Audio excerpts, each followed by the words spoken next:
Hello guys, welcome back to my channel simplified study official. तो guys, आज की video में हम करने वाले हैं कि कब एक पर्सन की जो लाइबिलिटी है रजिस्टर करवाने के लिए अंडर जीएसटी कब अराइज होती है। ठीक है, when does the liability to register arise. आज की वीडियो में हम इसका पूरा टॉपिक पढ़ेंगे। ये काफ़ी इंपॉर्टेंट टॉपिक है, पिछली बार के एग्जाम्स में भी ये आया हुआ है। तो गाइस, वीडियो को स्टार्ट करने से पहले अगर आप मेरे चैनल पे न्यू हैं तो आपसे रिक्वेस्ट है कि प्लीज़ इस चैनल को सब्सक्राइब कर लें एंड इस वीडियो को लाइक ज़रूर कर दें, क्योंकि ऐसी वीडियोस कॉमर्स से रिलेटेड एंड और भी टॉपिक से रिलेटेड आती रहेंगी, मैथ ट्रिक्स से रिलेटेड आती रहेंगी। तो फटाफट से इस चैनल को सब्सक्राइब कर लो। तो गाइस, आइए शुरू करते हैं इस वीडियो को without wasting our time. Let's start the video. तो गाइस, सबसे पहले हम करने वाले हैं कि कब एक पर्सन की जो लायबिलिटी है वो रजिस्टर कराने के लिए अराइज होती है। इसमें दो केस आ जाते हैं। केस आ जाता है case A and case B. दो तरीके से एक पर्सन जो है वो रजिस्टर कराने के लिए लायबल होता है। सबसे पहले केस वन के अंदर आ जाता है हमारा, केस ए के अंडर हमारे 4 सेक्शंस आ जाते हैं जो आते हैं सेक्शन 22 के अंदर। ठीक है, 4 सिचुएशंस आ जाती हैं सेक्शन 22 के अंडर, राइट। उसके बाद आता है केस बी। केस बी के अंदर आ जाता है जब tax payer fall under the compulsory registration. जब टैक्स पेयर जो है वो पर्सन है वो कंपल्सरी रजिस्ट्रेशन उसे करानी ही करानी है। ठीक है, उसके अंडर फॉल होता है। ये किन किन केसों में होता है वो भी हम देखेंगे। तो सबसे पहले हम इस चार्ट में देख लेते हैं। 4 सिचुएशन है हमारी। तो सबसे पहले सिचुएशन है व्हेन टैक्स पेयर, जब एक टैक्स पेयर की जो पर्सन है जो टैक्स पे करता है रेगुलरली, उसकी जो एग्रीगेट टर्नओवर है वो ज़्यादा हो जाती है थ्रेशोल्ड लिमिट से। ठीक है, तो मैं आपको बता दूं, इस वीडियो में आगे हम करते हैं कि हमारे कॉन्स्टिट्यूशन के या जीएसटी एक्ट के अकॉर्डिंग एक थ्रेशोल्ड जो लिमिट है वो सेट की गई है। अगर हम उससे ज़्यादा की टर्नओवर अगर हमारी होगी तो हमें क्या होगा, हमें जीएसटी के अंडर रजिस्टर करवाना पड़ेगा। ठीक है, ये थ्रेशोल्ड लिमिट कितने की है वो हम आगे बात करते हैं वीडियो में। नेक्स्ट आ जाता है अगर टैक्स पेयर जीएसटी के आने से पहले ही किसी और पुराने प्रीवियस लॉ के अंदर वो रजिस्टर है। जैसे पहले अब तो जीएसटी आ गया, पहले कितने सारे टैक्स होते थे, है ना, मतलब 1 टैक्स आ गया है ये जीएसटी। उससे पहले कितने सारे टैक्स होते थे। अब क्या है, अगर वो पुराने लॉ के अकॉर्डिंग किसी और टैक्स में रजिस्टर करवाया है वो केस आ जाता है। अगला थर्ड आ जाता है केस अगर वो उसका बिजनेस ट्रांसफर हो जाता है बिकॉज ऑफ सक्सेशन। ठीक है, ये बात करेंगे क्या होता है। नेक्स्ट आ जाता है और लास्ट कि बिजनेस ट्रांसफर होता है by the order of high court और ट्रिब्यूनल। जो कोर्ट है वो ऑर्डर देता है कि आपको बिजनेस जो है वो ट्रांसफर करना है, तब रजिस्ट्रेशन करवानी होती है। ठीक है, ये सारे केस हम बारी बारी पढ़ेंगे। तो आइए पढ़ते हैं। तो गाइज, अब हम पढ़ते हैं दोनों केसों को, आराम से पढ़ते हैं। ठीक है, बारी बारी पढ़ते हैं। सबसे पहले हमारा आ जाता है केस ए। केस ए के अंडर क्या क्या चीज़ें आती हैं वो अभी हम डिस्कस करते हैं। केस ए सेक्शन 22 के अंडर, आपको ये याद रखना है। ठीक है, जो केस ए है वो किसके कुछ सेक्शन के अंदर है, सेक्शन 22 के अंदर। एंड केस बी है वो किसके अंडर आ जाता है, under the compulsory registration of section 24। Case A में हम सेक्शन 22 के अंडर बात करेंगे और केस बी में हम बात करेंगे सेक्शन 24 के अंडर। सबसे पहले हम करने वाले हैं केस ए। ठीक है, केस ए में आ जाता है सेक्शन 22 के अंदर रजिस्ट्रेशन आ जाती है। सबसे पहले अभी मैंने आपको पीछे बताया एग्रीगेट टर्नओवर अगर एक टैक्सेबल पर्सन की ज़्यादा हो जाती है थ्रेशोल्ड लिमिट से। ठीक है, वो बात करते हैं कितनी होती है। तो गाइज, अब हम बात करते हैं कि एग्रीगेट टर्नओवर कितने की है, किस किस स्टेट्स में है। ठीक है, सबसे पहले जो अंडर अगर जीएसटी की बात करें तो रजिस्ट्रेशन होती है जो एक पर्सन की, एक सप्लायर की, अगर वो टैक्सेबल सप्लाई करता है एंड उसकी जो एग्रीगेट टर्नओवर है फाइनेंशियल ईयर में, ठीक है, 20 लाख से अबव जाती है, एक्सीड करती है 20 लाख से, तो उसको रजिस्ट्रेशन जीएसटी के अंदर कराना ही होगा। ठीक है, और अगर स्पेशल कैटेगरी की स्टेट्स की बात करें तो हमें 10 लाख हो जाती है ये थ्रेशोल्ड लिमिट। अगर एक टैक्सेबल पर्सन जो सप्लाई करता है, टैक्सेबल सप्लाईज करता है, उसकी थ्रेशोल्ड लिमिट मतलब वो जितना कमाता है उसकी सेल्स हो जाती है 20 लाख से ज़्यादा, तब उसे रजिस्ट्रेशन करानी पड़ेगी जीएसटी के अंडर। और अगर 10 लाख से ज़्यादा होती है स्पेशल कैटेगरी स्टेट्स में, तब रजिस्ट्रेशन करानी होगी। अब ये स्पेशल कैटेगरी की स्टेट्स हैं वो कौन सी स्टेट्स हैं, क्या क्या इनमें चीज़ें आ जाती है वो भी हम पढ़ेंगे।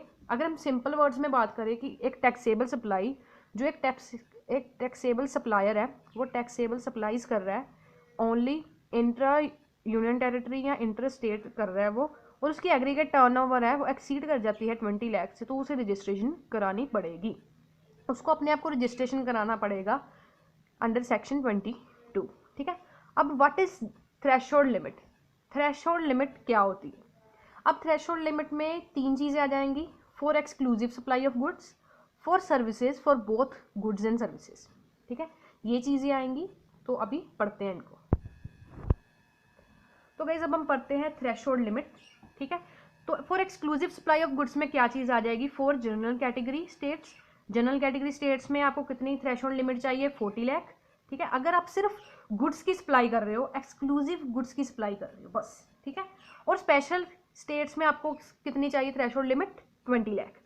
अगर आप सर्विसेज को सप्लाई कर रहे हो तो जनरल कैटेगरी स्टेट में आपको 20 लाख थ्रेशोल्ड लिमिट चाहिए, और उसके अलावा अगर आप स्पेशल कैटेगरी स्टेट में सप्लाईज कर रहे हो तो आपको थ्रेशोल्ड लिमिट चाहिए 10 लाख। ठीक है, अगर आप गुड्स एंड सर्विसेज दोनों की सप्लाई कर रहे हो तो आपको जनरल कैटेगरी स्टेट में चाहिए 20 लाख थ्रेशोल्ड लिमिट होगी आपकी, और स्पेशल कैटेगरी स्टेट्स में होगी आपकी 10 लाख आपकी थ्रेशोल्ड लिमिट। अब मैंने आपको अभी तक मैंने जो आपको ये चीज़ पढ़ाई है, अभी आप सोच रहे होगे कि मैं बार बार स्पेशल कैटेगरी स्टेट्स कह रही हूँ, वो कौन सी स्टेट्स हैं एंड किस सेक्शन के अंडर वो आती हैं। तो गाइस स्पेशल कैटेगरी मीन्स का स्पेशल कैटेगरी स्टेट्स का मतलब है वो स्टेट्स जो हमारे कॉन्स्टिट्यूशन ऑफ इंडिया में article 279A subsection 4 subsection G के अंडर है, उन स्टेट्स को हम कहते हैं स्पेशल कैटेगरी स्टेट्स। अब ये कौन कौन सी स्टेट्स है वो देख लेते हैं। तो गाइस ये स्टेट्स हैं मेघालय, मिजोरम, अरुणाचल प्रदेश, त्रिपुरा, मणिपुर, असम, नागालैंड, सिक्किम, उत्तराखंड, जम्मू एंड कश्मीर एंड हिमाचल प्रदेश। तो गाइस अब इन स्टेट्स को याद करने के लिए आपके लिए एक फॉर्मूला लेके आई हूँ। आपको क्या याद रखना है? m² AT माइनस मन प्लस सुज। ठीक है, क्या फॉर्मूला है? m² AT माइनस मन प्लस सुज। ओके, आपको ऐसे याद रखना है। m² से हो जाएगा आपका मेघालय और मिजोरम, A से अरुणाचल प्रदेश, T से त्रिपुरा, M से मणिपुर, A से असम, N से नागालैंड, S से सिक्किम, U से उत्तराखंड, J से Jammu and Kashmir and H से हिमाचल प्रदेश। तो आपको ये चीज़, ये स्टेट्स इस तरीके से याद रह जाने वाली है। तो गाइस इन 4 सिचुएशंस में हमने ये फर्स्ट वाली तो पढ़ ली, एग्रीगेट टर्नओवर वाली। अब हम पढ़ने वाले हैं कि जब टैक्स पेयर माइग्रेट कर रहा है, उसने पहले प्रीवियस कोई लॉ के अंडर रजिस्ट्रेशन करवाई है, उसके अकॉर्डिंग क्या क्या चीज़ें आ जाती हैं हमारे सेक्शन में, तो अब वो पढ़ते हैं। तो गाइज अब सिचुएशन 2 के अंडर हमने अभी पढ़ा कि अगर जो पर्सन है वो टैक्सेबल सप्लाई कर रहा है, ठीक है, और वो प्रीवियस लॉ किसी, मान लो GST के अंडर हम बात नहीं कर रहे, उससे पहले जो क्या कहते हैं टैक्सेस थे उसके लॉ के वो रजिस्टर हुआ है, तो इसमें क्या चीज़ आ जाएगी? ये आ जाता है हमारा सेक्शन 22 सबसेक्शन 2 के अंडर कि अगर एक person where the assessee were already register under previous acts, अगर वो प्रीवियस एक्ट्स के अंदर रजिस्टर है और वो टैक्स पे कर रहा है, जैसे कि excise duty, VAT, entertainment tax etcetera, इस केस में ये एडवाइस नहीं दी जाती कि हर असेसी को या हर टैक्स पेयर को अप्लाई करना होगा registration under the GST। Next guides हम थर्ड पार्ट की बात करते हैं, जिसमें आ जाता है कि अगर registration on the account of succession, ठीक है, थर्ड पार्ट्स देख लेते हैं। Registration on the account of succession, इसको समझाने के लिए एक एग्जांपल लेते हैं। सबसे पहले ये सेक्शन आ जाता है सेक्शन 22 सबसेक्शन 3 के अकॉर्डिंग। इसका एग्जांपल ले लो, मान लो एक पर्सन था, उसका नाम था राम, ठीक है, उसका बिजनेस का नाम था मिस्टर राम लिमिटेड, वही वो एक प्रोप्राइटर था, और उसकी डेथ हो जाती है 2017 में 8वें महीने में, ठीक है, एज़ पर उसकी विल के अकॉर्डिंग कि जो उसका बेटा है रोहित, वो उसके बिजनेस को आगे बढ़ाएगा, ठीक है। अब जो मिस्टर रोहित है वो एक फ्रेश एप्लीकेशन देगा रजिस्ट्रेशन के लिए कि वो जो उसके पापा का बिजनेस था मिस्टर राम लिमिटेड, अब वो चलेगा मिस्टर रोहित लिमिटेड के नाम से, इसलिए उसको पैन कार्ड भी अपना देना पड़ेगा, ठीक है। इनकम टैक्स के अंडर जो उसका पैन कार्ड होगा वो भी उसको देना पड़ेगा रजिस्ट्रेशन कराने के लिए। अब एक न्यू रजिस्ट्रेशन जो है वो फाइल होगी, क्योंकि अब जो पर्सन है और न्यू पैन कार्ड के से वो क्या कर रहा है, बिजनेस को चलाएगा, ठीक है गाइस। तो नेक्स्ट आ जाता है registration due to the order of high court. अगर हाई कोर्ट ही ऑर्डर दे देता है रजिस्ट्रेशन करवाने के लिए, उसमें क्या क्या केसेस आ जाते हैं, तो ये आ जाता है सेक्शन 22 सब सेक्शन 4 के अकॉर्डिंग। इसमें आ जाता है सैंक्शन स्कीम आ जाती है इसमें। नेक्स्ट आ जाता है अरेंजमेंट फॉर अमलगेशन। अगर जो बिजनेस है वो किसी और बिजनेस के या छोटे मोटे बिजनेस के साथ मिक्सड अप कर रहा है, ठीक है, वाइंड अप कर रहा है, उस केस में हाई कोर्ट ऑर्डर देता है। या फिर आ जाता है डी मर्जर ऑफ वन और मोर पर्सन, ठीक है, या डेजोल्यूशन हो जाता है, मर्ज हो जाती है कंपनीज, ठीक है। इस केस में जो हाई कोर्ट है वो ऑर्डर भेजता है रजिस्ट्रेशन के लिए कि कंपनी को रजिस्ट्रेशन कराना पड़ेगा। तो ये गाइस 4 के 4 केसेस हो चुके हैं। अब आ जाता है कि जब कंपनी को कंपल्सरी रजिस्ट्रेशन करानी पड़ेगी। तो गाइस अभी हमने ये 4 केसेस पढ़ लिए हैं एग्रीगेट टर्नओवर वाला, कि अगर जो टैक्स पेयर है वो पुराने लॉ के अंडर रजिस्टर है। नेक्स्ट हमने पढ़ लिया कि अगर आपका बिजनेस है वो ट्रांसफ़र हो गया, सक्सेशन वाला, ये राम वाला मैंने अभी आपको एग्जांपल दिया।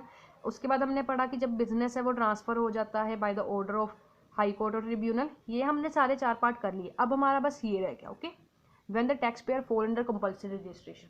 जब टैक्स पेयर कंपल्सरी रजिस्ट्रेशन उसे करानी ही करानी है, किन किन केसेस में आ जाता है ये। तो गाइस नेक्स्ट और लास्ट आ जाता है, अगर एक पर्सन फॉल करता है अंडर सेक्शन 24 के अकॉर्डिंग, तो उसको रजिस्ट्रेशन कंपल्सरी करानी ही पड़ेगी, चाहे उसकी जो एग्रीगेट टर्नओवर है वो थ्रेशोल्ड लिमिट से ज़्यादा हो चाहे ना हो। इस केस में अगर वो टैक्स पेयर है वो सेक्शन 24 के अंडर आता है तो उसे कंपल्सरी रजिस्ट्रेशन करानी पड़ेगी, चाहे उसकी जो थ्रेशोल्ड लिमिट है वो 20 लाख से अबव होती है या नहीं होती है, या 10 लाख से अबव होती है या नहीं होती है अंडर स्पेशल कैटेगरी स्टेट्स में। तो गाइस ये हमने किया है आज की वीडियो में। हमने लाइबिलिटी कब अराइज होती है एक टैक्सेबल पर्सन की, आज वो टॉपिक किया है। आई होप सो गाइज आपको ये वीडियो अच्छी लगी होगी। तो गाइज अगर आपको ये वीडियो अच्छी लगी तो आप अपने फ्रेंड्स तक शेयर कीजिए इसे, एंड चैनल को सब्सक्राइब करना मत भूलना गाइज, क्योंकि ऐसी वीडियोस आती रहेंगी। एंड अगर आप हमें सपोर्ट करोगे तो हम नई नई वीडियोस कोशिश करेंगे कि डेली न्यू वीडियोस आए। तो guys please support us, like, subscribe and share my channel. So guys, that's all for this video. Meet you soon in the next video with the next topic. Thanks for watching this video, guys.